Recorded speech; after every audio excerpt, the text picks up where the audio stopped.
আল মুস্তাদরাক এর ২য় অধ্যায়ের ১৮৮ নম্বর হাদিসে এসেছে, সাহাবী রবিয়া আসলামী রাদিয়াল্লাহু আনহু বিয়ে করবেন। কিন্তু উলিমা দেওয়ার মতো সামর্থ্য তার নেই। নবীজি সাল্লাল্লাহু আলাইহি সাল্লাম তাকে আয়েশার কাছে পাঠালেন খাবার ভর্তি একটি পাত্র নেয়ার জন্য। রবিয়া রাদিয়াল্লাহু আনহু যখন তার কাছে গেলেন, আয়েশা রাদিয়াল্লাহু আনহু জানালেন যে ঘরে মাত্র সোয়া ৩ কেজি যব ছাড়া আর কোনো খাবার নেই।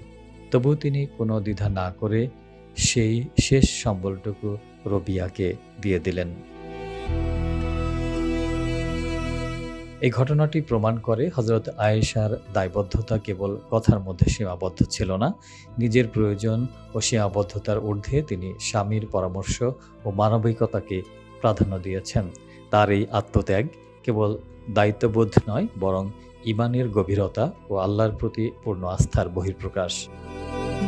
একজন মুসলিম নারীর জন্য এই আন্তরিকতা কেবল সামাজিক দায়িত্ব নয়, বরং এটি একটি ইবাদত, যদি তা আল্লাহর সন্তুষ্টির উদ্দেশ্যে এবং শরীয়তের সীমার মধ্য থেকে করা হয়।